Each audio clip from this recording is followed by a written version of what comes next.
ನಮಸ್ಕಾರ ಸ್ನೇಹಿತರೆ, big boss ಕಡೆಯಿಂದ ಒಂದು ಪ್ರೋಮೋ ಅಪ್ಡೇಟ್ ಬಂದಿದೆ. ಪ್ರೋಮೋ ಸಿಕ್ಕಾಪಟ್ಟೆ ಕ್ಯೂಟ್ ಆಗಿದೆ, ಬ್ಯೂಟಿಫುಲ್ ಆಗಿದೆ ಅಂತ ಹೇಳ್ಬೋದು. ಬಿಗ್ ಬಾಸ್ ಮನೆಗೆ ರಕ್ಷಿತಾ ಶೆಟ್ಟಿ ಅವರ ತಾಯಿಯ ಆಗಮನವಾಗ್ತಾ ಇದೆ. ಇಲ್ಲಿ ಧ್ರುವಂತ್ ಅವರು ರಕ್ಷಿತಾ ಶೆಟ್ಟಿಯ ತಾಯಿಯ ಕಾಲಿಗೆ ಬಿದ್ದು ಕ್ಷಮಾಪಣೆ ಕೇಳ್ತಾ ಇದ್ದಾರೆ. ಅಷ್ಟಕ್ಕೂ ಪ್ರೋಮೋದಲ್ಲಿ ಏನಿದೆ ಅಂತ ಇಂಡಿಯಾ ಮಾತಾಡ್ತಾ ಹೋಗೋಣ. ಮೊದಲಿಗೆ ಯಾರೆಲ್ಲ ಫಸ್ಟ್ ಚಾನಲ್ ವಿಸಿಟ್ ಮಾಡ್ತಾ ಇದ್ದೀರಾ, ಚಾನಲ್ಗೆ ಸಬ್ಸ್ಕ್ರೈಬ್ ಮಾಡ್ಕೊಂಡು ಬೆಲ್ ಐಕನ್ ಮೇಲೆ ಕ್ಲಿಕ್ ಮಾಡಿ. ಸ್ನೇಹಿತರೆ, ಮೊದಲಿಗೆ ಪ್ರೋಮೋ ಪ್ರಾರಂಭವಾಗ್ತಾನೆ ಮನೆಯಲ್ಲಿರುವಂತ ಎಲ್ಲಾ ಕಂಟೆಸ್ಟೆಂಟ್ ಗಳನ್ನು ಸಹ ಬಿಗ್ ಬಾಸ್ ಅವರು ಫ್ಯೂಸ್ ಮಾಡ್ತಾ ಇದಾರೆ, ಅಂದ್ರೆ ಹಾಲ್ಟ್ ಮಾಡ್ತಾ ಇದಾರೆ. ಮೈನ್ ಎಂಟ್ರೆನ್ಸ್ ಅಲ್ಲಿ ರಕ್ಷಿತಾ ಶೆಟ್ಟಿ ಅವರ ತಾಯಿ ಎಂಟ್ರಿ ಆಗ್ತಾ ಇದೆ. ನಮಗೆ ಪ್ರೋಮೋದಲ್ಲಿ ಕಾವ್ಯ ಅವರ ವಾಯ್ಸ್ ಕೇಳಿ ಬರ್ತಾ ಇದೆ. ರಕ್ಷಿತಾ ಶೆಟ್ಟಿ ನಿಮ್ಮ ತಾಯಿ ಮೈನ್ ಎಂಟ್ರೆನ್ಸ್ ಹತ್ರ ಇದಾರೆ ಅಂತ ಹೇಳ್ತಾ ಇದಾರೆ. ರಕ್ಷಿತಾ ಶೆಟ್ಟಿ ಅವರು ಓಡೋಡಿ ಹೋಗಿ ತಮ್ಮ ತಾಯಿನ ಹಗ್ ಮಾಡ್ಕೊಂಡು ಕಣ್ಣೀರ್ ಇಡ್ತಾ ಇದಾರೆ. 100% ಈ ಒಂದು ಎಮೋಷನ್ ಏನಿದೆ ಪ್ಯೂರ್ ಆಗಿ ಕಾಣಿಸ್ತಾ ಇದೆ. ಯಾಕೆಂದ್ರೆ ಬಹಳಷ್ಟು ಎಪಿಸೋಡ್ ಗಳಲ್ಲಿ ನಾವು ನೋಡಿದೀವಿ, ರಕ್ಷಿತಾ ಶೆಟ್ಟಿ ಅವರು ತಮ್ಮ ಮನೆಯನ್ನಾಗಿರ್ಬೋದು ತಾಯಿಯನ್ನಾಗಿರ್ಬೋದು ನೆನೆಸ್ಕೊಂಡು ಕಣ್ಣೀರ್ ಇಡ್ತಾ ಇದ್ರು. ಇಲ್ಲಿ ತಾಯಿ ಮಗಳ ಪ್ರೀತಿ ತುಂಬಾನೇ ಕ್ಯೂಟ್ ಆಗಿ ಕಾಣಿಸ್ತಾ ಇದೆ ಅಂತಾನೆ ಹೇಳ್ಬೋದು. ಇಲ್ಲಿ ಆದಲ್ಲಿ ಕುತ್ಕೊಂಡಿದ್ದಂತಹ ರಕ್ಷಿತಾ ಶೆಟ್ಟಿ ಅವರು ಹೇಳ್ತಾ ಇದ್ದಾರೆ, ತಲೆ ಕೂದಲೇನು ಈ ತರ ಇದೆ, ಸರಿಯಾಗಿ ಬಾಚ್ಕೊಳ್ತಾ ಇರೋ ನೀವು ಅಂತ ತಮ್ಮ ಕೈಯಾರೆ ತಾವೇನೆ ರಕ್ಷಿತಾ ಶೆಟ್ಟಿಗೆ ತಲೆ ಕೂದಲನ್ನ ಬಾಚ್ತಾ ಇದ್ರೆ, ಜಡೆಯನ್ನ ಹಾಕ್ತಾ ಇದಾರೆ. ಅಂಡ್ ಇಲ್ಲಿ ಗಾರ್ಡನ್ ಏರಿಯಾದಲ್ಲಿ ಕುತ್ಕೊಂಡಿರ್ಬೇಕಾದ್ರೆ ಒಂದು ಇಂಟ್ರೆಸ್ಟಿಂಗ್ ಆಗಿರುವಂತ ಕಾನ್ವರ್ಸೇಷನ್ ಆಗುತ್ತೆ ತಾಯಿ ಮತ್ತೆ ಮಗಳ ಮಧ್ಯೆ. ಅದೇನು ಅಂದ್ರೆ ಜೋರಾಗಿ ಎಲ್ಲರ ಮಧ್ಯೆ ಮಾತಾಡೋದಕ್ಕೆ ಹೋಗ್ಬೇಡ, ಜಗಳ ಮಾಡ್ಕೊಳಕ್ ಹೋಗ್ಬೇಡ, ಜಗಳ ಗಂಟಿ ಅಂತ ತುಂಬಾ ಕ್ಯೂಟ್ ಆಗಿ ಹೇಳ್ತಾ ಇದಾರೆ ಅಂತ ಹೇಳ್ಬೋದು. ರಕ್ಷಿತಾ ಶೆಟ್ಟಿ ಅವರು ಸಹ ಈ ಒಂದು ಮಾತಿಗೆ ನಗ್ತಾ ಇದಾರೆ. ನಂತರ ಇಲ್ಲಿ ಧ್ರುವಂತ್ ಅವರು ರಕ್ಷಿತಾ ಶೆಟ್ಟಿ ತಾಯಿಗೆ ನೀವು ಬೆತ್ತ ತಗೊಂಬಂದಿಲ್ವಾ ರಕ್ಷಿತಾ ಶೆಟ್ಟಿಗೆ ಬುದ್ಧಿ ಹೇಳೋದಕ್ಕೆ ಅನ್ನೋ ಪ್ರಶ್ನೆ ಮಾಡ್ತಾ ಇದಾರೆ. ಇದನ್ನ ಯಾರು ಸಹ ಸೀರಿಯಸ್ ಆಗಿ ನೆಗೆಟಿವ್ ತಗೊಳಕ್ ಹೋಗ್ಬೇಡಿ, ನಾರ್ಮಲ್ ಆಗಿ ಫನ್ನಿ ವೇಲೇನೆ ಪ್ರಶ್ನೆ ಮಾಡ್ತಾ ಇದಾರೆ ಅಂತಾನೆ ಹೇಳ್ಬೋದು. ಧ್ರುವಂತ್ ಅವರು ಕೇಳಿದಂತೆ ಈ ಒಂದು ಪ್ರಶ್ನೆಗೆ ಗಿಲ್ಲಿ ಕಡೆಯಿಂದ ಕೌಂಟರ್ ಬರ್ತಾ ಇದೆ, ಸುಮ್ನೆ ಇರೋಣ, ಅವ್ರು ಬೆತ್ತ ತಗೊಂಬರ್ತಾ ಇದ್ದು ಕೋಲ್ನ ತಗೊಂಬರ್ತಾ ಇದ್ದು ಒಳ್ಳೇದಾಯ್ತು. ಇನ್ ಕೇಸ್ ಅವ್ರು ಏನಾದ್ರು ಬೆತ್ತ ತಗೊಂಬಂದಿದ್ರೆ ರಕ್ಷಿತಾ ಶೆಟ್ಟಿಗಲ್ಲ ನಿನಗ್ ಬುದ್ಧಿ ಮತ್ತೆ ಹೇಳ್ತಾ ಇದ್ರು, ನಿನಗ್ ಹೊಡಿತಾ ಇದ್ರು ಅನ್ನೋ ತರ ಇಲ್ಲಿ ಗಿಲ್ಲಿ ಅವರು ಕೌಂಟರ್ ಕೊಡ್ತಾ ಇದಾರೆ ಧ್ರುವಂತ್ ಅವರಿಗೆ.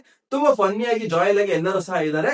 ಅಂಡ್ ಬಿಗ್ ಬಾಸ್ ಮನೆಗೆ ರಕ್ಷಿತಾ ಶೆಟ್ಟಿ ಅವರು ಬಂದಿರೋದೇ ವ್ಲಾಗಿಂಗ್ ನ ಮೂಲಕ, ಯೂಟ್ಯೂಬ್ ನಲ್ಲಿ ವ್ಲಾಗಿಂಗ್ ಮಾಡ್ಕೊಂಡು ಫೇಮಸ್ ಆಗಿರೋದು. ಸೊ ರಕ್ಷಿತಾ ಶೆಟ್ಟಿ ಅವರಿಗೆ ಇಲ್ಲಿ ವ್ಲಾಗಿಂಗ್ ಮಾಡುವಂತ ಅವಕಾಶ ಮಾಡ್ಕೊಡ್ತಾ ಇದ್ದಾರೆ ಬಿಗ್ ಬಾಸ್ ಅವರು. ಅಂಡ್ ಇದಕ್ಕೂ ಮುಂಚೆ ಸಿಕ್ಕಾಪಟ್ಟೆ ಇಂಟ್ರೆಸ್ಟಿಂಗ್ ಅನ್ಸಿದ ವಿಚಾರ ಏನಪ್ಪಾ ಅಂದ್ರೆ, ಅದು ಧ್ರುವಂತ್ ಅವರು ರಕ್ಷಿತಾ ಶೆಟ್ಟಿ ಅವರ ತಾಯಿಯ ಕಾಲಿಗೆ ಬಿದ್ದು ಕ್ಷಮಾಪಣೆ ಕೇಳ್ತಾ ಇದ್ದಾರೆ.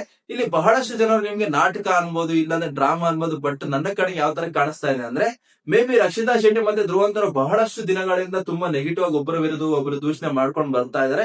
ಇಲ್ಲಿ ರಕ್ಷಿತಾ ಶೆಟ್ಟಿ ತಾಯಿ ಬಿಗ್ ಬಾಸ್ ಮನೆಗೆ ಬಂದಾಗ ಧ್ರುವಂತ್ ಅವ್ರು ಏನ್ ಎಕ್ಸ್ಪೆಕ್ಟ್ ಮಾಡಿರ್ತಾರೆ, ನನ್ನ ಜೊತೆ ಸರಿಯಾದಂತ ರೀತಿಯಲ್ಲಿ ಮಾತಾಡೋದಿಲ್ಲ ಮೇ ಬಿ ಅವರು, ಯಾಕೆಂದ್ರೆ ನನಗೆ ಮತ್ತೆ ರಕ್ಷಿತಾ ಶೆಟ್ಟಿಗೆ ಇಲ್ಲಿ ಬಿಗ್ ಬಾಸ್ ಮನೇಲಿ ಆಗ್ ಬರ್ತಾ ಇಲ್ಲ ಅನ್ನೋ ಒಂದು ಭಾವನೆ ಇರ್ತಾರೆ.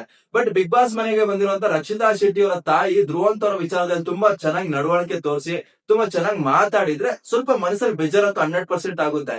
ನಾನು ರಕ್ಷಿತಾ ಶೆಟ್ಟಿ ವಿಚಾರದಲ್ಲಿ ಇಷ್ಟೆಲ್ಲ ನೆಗೆಟಿವ್ ಆಗಿ ಮಾತಾಡಿ ಇಷ್ಟೆಲ್ಲ ಜಗಳ ಮಾಡ್ಕೊಂಡ್ರು ಸಹ ಅವ್ರ ಮನೆಯವರು ಎಸ್ಪೆಷಲಿ ತಾಯಿ ಇಷ್ಟು ಒಳ್ಳೆ ರೀತಿಯಲ್ಲಿ ಮಾತಾಡ್ತಾ ಇದಾರೆ, ಇಷ್ಟು ಗುಡ್ ಬಿಹೇವಿಯರ್ ನನ್ನ ವಿಚಾರದಲ್ಲಿ ತೋರಿಸ್ತಾ ಇದಾರಲ್ವಾ, ನಾನೇನಾದ್ರು ತಪ್ಪು ಮಾಡೋಣ ಅನ್ನೋ ಒಂದು ಅವ್ರಿಗೆ ಬೇಜಾರು ಸಹ 100% ಉಂಟಾಗುತ್ತೆ ಆ ತರ ನಡವಳಿಕೆ ತೋರಿಸಿದಾಗ. ಸೊ ಆ ಒಂದು ವಿಚಾರದಲ್ಲಿ ನನ್ನ ಕ್ಷಮಿಸ್ಬಿಡಿ, ನಾನು ಏನಾದ್ರು ತಪ್ಪು ಮಾಡಿದ್ರೆ ಅಂತ ಅವ್ರು ಕ್ಷಮಾಪಣೆ ಕೇಳ್ತಾ ಇದ್ದಾರೆ. ಯಾವುದೇ ರೀತಿ ಡ್ರಾಮಾ ತಪ್ಪಾಗಿ ಕಾಣ್ತಾ ಇಲ್ಲ. ಮೇ ಬಿ ಅಲ್ಲಿ ರಕ್ಷಿತಾ ಶೆಟ್ಟಿ ಅವರ ಒಂದು ತಾಯಿಯ ಬಿಹೇವಿಯರ್ ಆಗಿರ್ಬೋದು, ವ್ಯಕ್ತಿತ್ವ ಆಗಿರ್ಬೋದು, ಧ್ರುವಂತ್ ಅವರ ಮನಸ್ಸನ್ನ ಗೆದ್ದಿರ್ಬೋದು, ಅಷ್ಟು ಒಳ್ಳೆ ರೀತಿಯಲ್ಲಿ ಅವ್ರ ನಡವಳಿಕೆ ತೋರಿಸಿರ್ಬೋದು. ಅದಕ್ಕೆ ಅಲ್ಲಿ ಧ್ರುವಂತ್ ಅವರು ಸ್ವಲ್ಪ ಪಶ್ಚಾತ್ತಾಪ ಪಟ್ಟು ಸಾರಿನ ಕೇಳ್ತಾ ಇದ್ದಾರೆ ಅಂತ ಹೇಳ್ಬೋದು. ಅಂಡ್ ಇಲ್ಲಿ ರಕ್ಷಿತಾ ಶೆಟ್ಟಿ ಅವರ ಎಕ್ಸ್ಪ್ರೆಷನ್ಸ್, ಓ ಇದು ಡ್ರಾಮಾ ಅನ್ನೋ ತರ ನೋಡ್ತಾ ಇದ್ರು ಅವರು. ಬಟ್ ನನಗೆ ಆ ತರ ಕಾಣ್ಲಿಲ್ಲ. ಇದು ಒಳ್ಳೇದಾಗುತ್ತೆ ಧ್ರುವಂತ್ ಅವ್ರ ಕಡೆಯಿಂದ ಕ್ಷಮಾಪಣೆ ಕೇಳಿರೋದು. ಅಂಡ್ ಅವರ ತಾಯಿ ಮತ್ತೆ ಮಗಳ ಪ್ರೀತಿ ಏನಿದೆ ತುಂಬಾ ಪ್ಯೂರ್ ಆಗಿ ಕಾಣಿಸ್ತಾ ಇದೆ. ಅಂಡ್ ಬಿಗ್ ಬಾಸ್ ಅವರಿಗೆ ಇಲ್ಲಿ ರಕ್ಷಿತಾ ಶೆಟ್ಟಿ ಅವರಿಗೆ ವ್ಲಾಗಿಂಗ್ ಮಾಡುವಂತ ಅವಕಾಶ ಮಾಡ್ಕೊಟ್ಟಿದ್ದಾರೆ. ಅವ್ರು ಅಷ್ಟೆಲ್ಲ ಬೆಳೆದು ಈಗ ಬಿಗ್ ಬಾಸ್ ಮನೆಗೆ ಬಂದಿರುವಂತ ಮೂಲ ಕಾರಣನೇ ವ್ಲಾಗಿಂಗ್ ಮಾಡ್ಕೊಂಡು ಯೂಟ್ಯೂಬ್ ಅಲ್ಲಿ ಫೇಮಸ್ ಆಗಿರೋದು. ಇಲ್ಲಿ ಫಿಶ್ ಎಲ್ಲ ಸಹ ಕೊಟ್ಟಿದ್ದಾರೆ. ಇಲ್ಲಿ ರಕ್ಷಿತಾ ಶೆಟ್ಟಿ ಅವರು ನಾನು ಫಿಶ್ ಮಾಡೋದ್ರಲ್ಲಿ ಫೇಮಸ್ ಅಂತ ಬಹಳಷ್ಟು ಸಂದರ್ಭಗಳಲ್ಲಿ ಹೇಳಿದ್ದಾರೆ.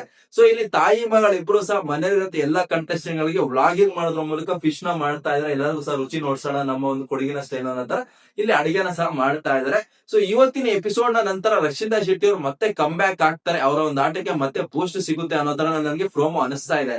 ಯಾಕೆ ಅಂದ್ರೆ ರಕ್ಷಿತಾ ಶೆಟ್ಟಿ ಅವರು ಮುಖ್ಯವಾಗಿ ಈ ಒಂದು ಬಿಗ್ ಬಾಸ್ ಅಂತ ತಗೊಂಡಾಗ ರೇಸ್ ನಲ್ಲಿ ಇದ್ದಿದ್ದು ಯಾವ್ದು ವಿಚಾರಕ್ಕೆ ಅಂದ್ರೆ ಫ್ಯಾಮಿಲಿ ಆಡಿಯನ್ಸ್ ನ ಒಂದು ಲವ್ ನ ಪಡ್ಕೊಂಡಿದ್ರೆ, ಎಸ್ಪೆಷಲಿ ವುಮೆನ್ಸ್ ಅಂದ್ರೆ ರಕ್ಷಿತಾ ಶೆಟ್ಟಿ ಅವರ ಸಿಕ್ಕಾಪಟ್ಟೆ ಇಷ್ಟ ಪಡ್ತಾ ಇದ್ರು. ಸೊ ಈಗ ತಾಯಿ ಮಗಳ ಪ್ರೀತಿ ಏನಿದೆ ಮತ್ತೆ ಫ್ಯಾಮಿಲಿ ಆಡಿಯನ್ಸ್ ಗೆ ಎಸ್ಪೆಷಲಿ ವುಮೆನ್ಸ್ ಗೆ ಇಷ್ಟ ಆಗ್ಬೋದು. ಮತ್ತೆ ಇಲ್ಲಿ ರಕ್ಷಿತಾ ಶೆಟ್ಟಿ ಅವರು ಏನು ಮುಂಚೆ ಒಂದು 2-3 ವಾರಗಳಿಂದ ಮುಂಚೆ ಏನು ಫ್ಯಾಮಿಲಿ ಆಡಿಯನ್ಸ್ ಇಂದ ಲವ್ ಪಡ್ಕೊಳ್ತಾ ಇದ್ರು, ಆ ಒಂದು ರೇಸ್ ಗೆ ಮತ್ತೆ ಬರ್ಬೋದು ಅನ್ನೋದು ಪರ್ಸನಲ್ ಆಗಿ ನನಗೆ ಅನಿಸ್ತಾ ಇರೋಂತ ಭಾವನೆ. ಸೊ ಈಗ ಪ್ರೋಮೋ ನೀವು ಎದರು ನೋಡಿದ್ರೆ ನಿಮ್ಮ ಅನಿಸಿಕೆ ಏನು? ಈ ಪ್ರೋಮೋ ನಂತರ ರಕ್ಷಿತಾ ಶೆಟ್ಟಿ ಅವರ ಆಟಕ್ಕೆ ಬೂಸ್ಟ್ ಸಿಗುತ್ತಾ ಇಲ್ವಾ ಅಂತ ನಿಮಗೇನ್ ಅನ್ಸುತ್ತೆ ಅಂತ ಮಿಸ್ ಮಾಡಿದ್ರೆ ಕಾಮೆಂಟ್ ಮಾಡಿ ತಿಳಿಸ್ಕೊಡಿ ಅಂತ ಹೇಳ್ತಾ, ಇವತ್ತಿನ ಎಪಿಸೋಡ್ ಯಾರೆಲ್ಲ ಕಾಯ್ತಾ ಇದ್ರ, ಬೇರೆ ಯಾರ ಫ್ಯಾಮಿಲೀಸ್ಗೋಸ್ಕರ ನಿಮ್ಮ ವೈಟಿಂಗ್ ಇದೆ ಅಂತ ಮಿಸ್ ಮಾಡದೆ ಕಾಮೆಂಟ್ ಮಾಡಿ ಅಂತ ಹೇಳ್ತಾ, ಬಿಗ್ ಬಾಸ್ ನ ಡೈಲಿ ಪ್ರೋಮೋ ರಿವ್ಯೂಸ್ ಆಗಿರ್ಬೋದು, ಎಪಿಸೋಡ್ ನ ರಿವ್ಯೂಸ್ ಗೋಸ್ಕರ ಆಗಿರ್ಬೋದು, 24x7 ಲೈವ್ ಅಪ್ಡೇಟ್ ಗೋಸ್ಕರ ಚಾನಲ್ ಸಬ್ಸ್ಕ್ರೈಬ್ ಮಾಡ್ಕೊಳ್ಳಿ ಅಂತ ಹೇಳ್ತಾ ತಮ್ಮೆಲ್ಲರಿಗೂ ಥ್ಯಾಂಕ್ ಯು, ಧನ್ಯವಾದಗಳು.